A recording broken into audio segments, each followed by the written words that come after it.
Okay, this morning we're going to be listening to a few of the remarks that Mark Scibilia Carver will be making about a project that, two things, a project that he's been working on for years, having to deal with Catholics killed in Iraq and Afghanistan. And then also he'll bring in Sister Elizabeth Salmon, whose father we are supporting for beatification. He's an American. He was an American out of Denver, Colorado, and died back in 1932 in Chicago because he wasn't allowed to go back to his hometown of Denver because of his being a slacker, one who refused to participate in the slaughter of World War I. So, Mark, thanks for being with us.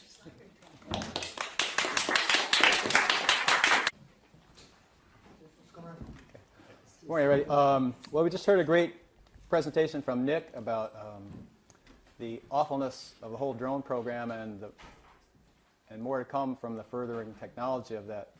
I'd like to get to a little more basic level, I think,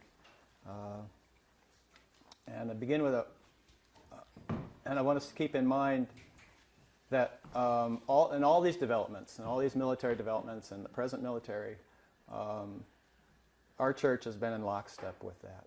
I think many of us here are aware of how deeply militarism has penetrated our church at every level. Certainly Friends of France, this group has been aware of that for a long time. We've gone to the bishops' conference meetings and seen the chaplains in the hallway recruiting bishops to supply more chaplains for the military. And you can see it in a recent U.S. Catholic article about halting the military invasion of Catholic schools, a really horrific scene in education, children being educated in the ways of war. But just want to begin, too, with a quote from John Paul II, which many of you have probably heard.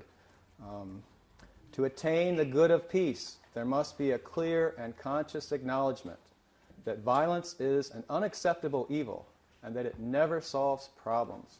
Violence is a lie. It goes against the truth of our faith, the truth of our humanity, the truth about Jesus. Violence destroys what it claims to defend, the dignity, the life, the freedom of human beings. What is needed is a great effort to form consciences and to educate the younger generation to goodness, to nonviolence, and to love. And this is something that he addressed the U.S. bishop specifically on in an ad limina visit some years ago. In his parting message, he gives them a written message, and it said, "If the new evangelization is to be effective, our catechesis must convey the full truth of the gospel, for that fullness of truth is the very source of our capacity to teach with authority, an authority which the faithful easily recognize when we address the essentials. A bishop's task is none other than this, to be a convincing witness to and a courageous teacher of the truth about Jesus." I think when the truth is taught, when the gospel is clearly announced and clearly taught, it's up to us to respond to it. Whether we do or not is another question, but the truth has to be presented clearly. And that's the task of the bishop's part, in great part.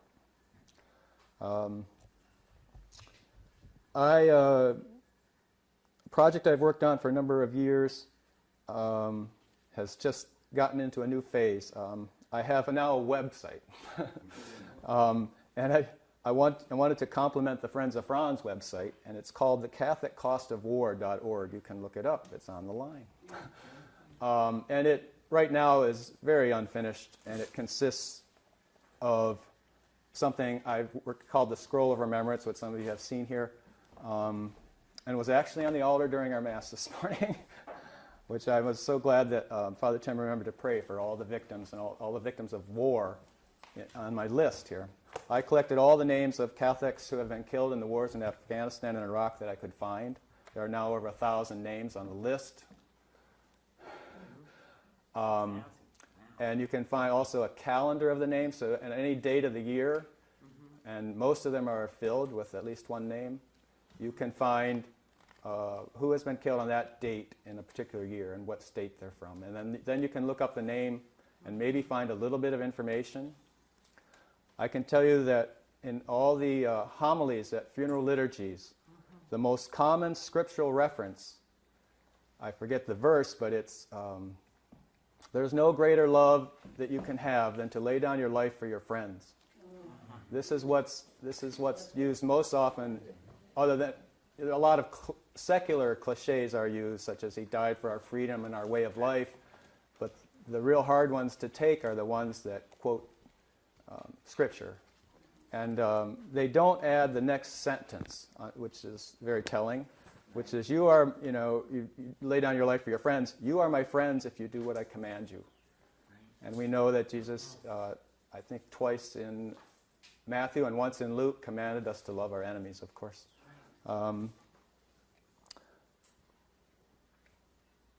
It was Peter Morin who told Dorothy Day that the best way to study Catholic history was through the saints, those who most fully embodied the Spirit of Christ.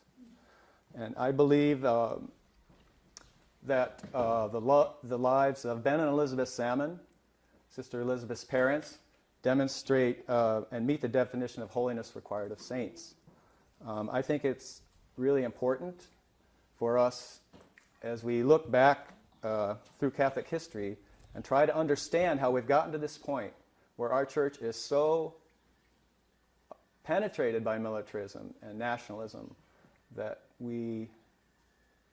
and the mass media creates its own context that we fall for all the time, that we need to get back to Ben Salmon's simple no to war, to participating in killing, based on his reading of the gospel and his understanding of Jesus' teachings. So without going into his long suffering in prison and all the difficulties and embarrassment and slander suffered by his family in the course of his witness,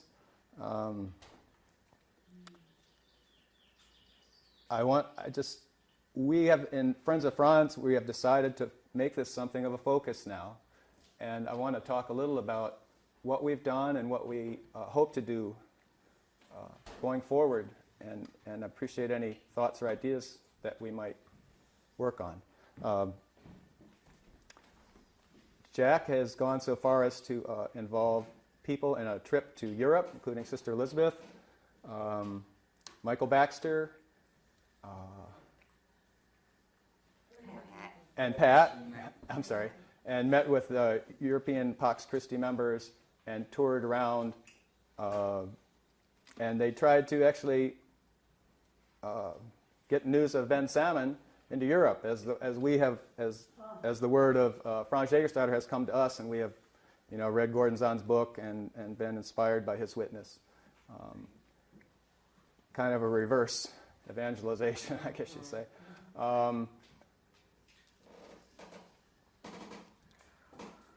So,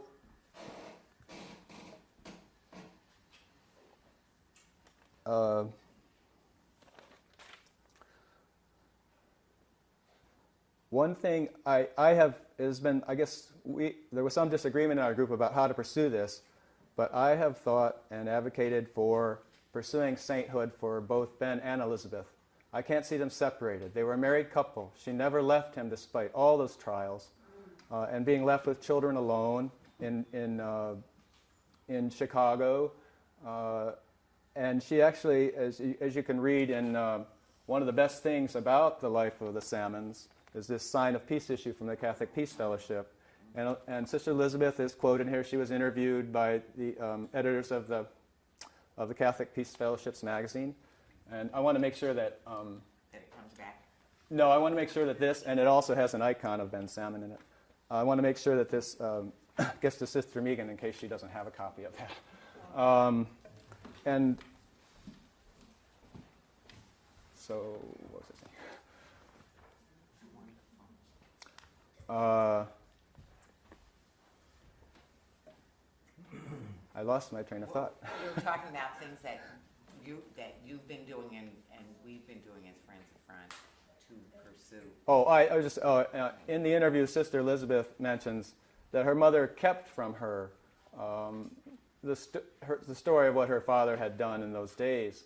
I think, and to me, this is it reminded me, I think, of the scene in the gospel where Jesus is in in a house, and the investigators, the religious elite from Jerusalem, come to see what in the world's going on in the countryside, and his relatives, including his mother, are maybe embarrassed or worried or afraid of what's coming down on them from the authorities, and they're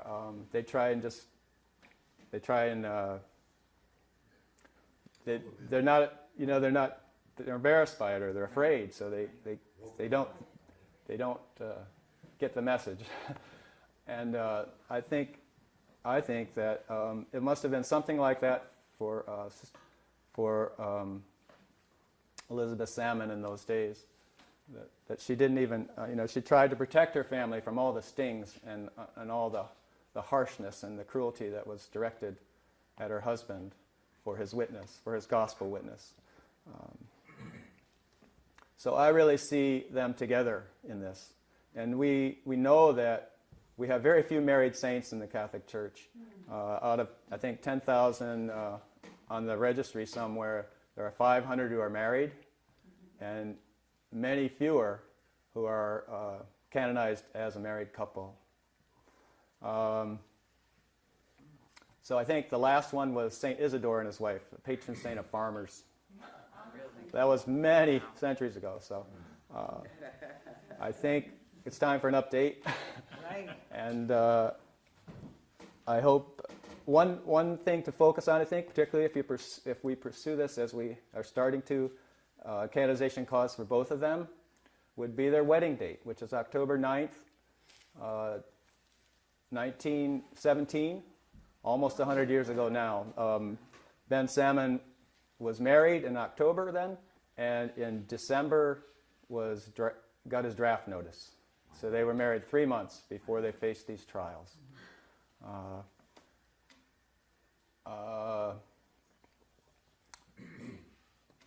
So I think actually the canonizations would stand a better chance if they're kept together also.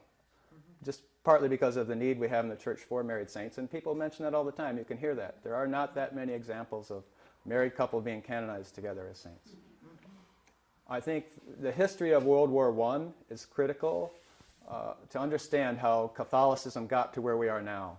In those days, my understanding is that a largely Catholic immigrant church faced discrimination of various kinds, and that you can see in that issue of the sign of peace that the solution for the Catholic hierarchy in the country was to be enthusiastic supporters of World War I, because how do you become accepted in a country? You participate in its wars. There's no greater loyalty. You're loyal Americans. And so the bishops wanted to see Catholics be accepted in the country, and that was one way to do it. And they were enthusiastic supporters of the war to the hilt, World War I, which was a very unpopular war before it started in this country. There were a lot of isolationists. There was a strong feeling against the war. You can read Helen Keller, deaf, mute, and blind, but understood very well the politics behind the war, which are very similar to what Nick has described in terms of economic elites profiting, and Helen Keller made that very clear in a statement that she made. And there were many others who understood that the same way. Eugene V. Debs got over, I think, 1 million votes while he was in prison. But it seems that movements for social change are often derailed by war. And this is what happens. So I think it's very important then for us to be clear about the gospel message and that Jesus is nonviolent. And the popes have made that clear in their messages. If you look at John Paul II, Pope Benedict, Pope Francis, if you look at Pope Benedict the 15th, who was the Pope at the time of World War I, he said that of the war that it was a useless slaughter that brought hell to earth. When Benedict the 16th became Pope, he quoted that same sentence in regards to the U.S. wars in Iraq. Useless slaughter that brings hell to earth. The words are powerful. And you wouldn't know it if you look at our bishops in the United States' support for the wars. You just wouldn't know it. Pope Benedict XVI, at the beginning of the invasion of Iraq, given the new weapons that make possible destructions that go beyond the combatant groups, today we should be asking ourselves if it's still licit to admit the very existence of a just war. And our bishops have never faced that question. And Ben Salmon answered that question with an 8th grade education at the time of World War I. He said there's no such animal as a just war. He wrote over 200 pages while he was in prison on a hunger strike at St. Elizabeth's Hospital for the Insane in Washington, D.C., addressing that issue in large part.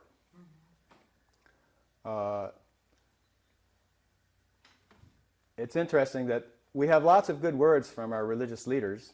And Benedict XVI said that the truth is that it is impossible to interpret Jesus as violent.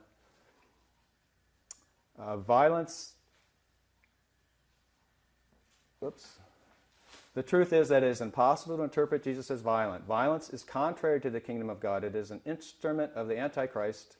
Violence never serves human beings, it dehumanizes them. And Pope Francis, the word of the gospel does not authorize the use of force to spread the faith. It is just the opposite. The true strength of the Christian is the power of truth and love, which leads to the renunciation of all violence. Faith and violence are incompatible. Faith and violence are incompatible. And there can be no religious justification for violence in whatever way it manifests itself. Drones, nuclear weapons. So I think we have a lot of truth, a lot of words, and we have people like Ben Salmon who acted on them. And it's up to us to act on them. And I think to work for the sainthood cause of Ben Elizabeth Salmon is a great way for us to understand our history in U.S. Catholic history in this country, going back to World War I and going right now. So I think Robert Ellsberg wrote a great article in the Current Catholic Worker about the sainthood cause for Dorothy Day. And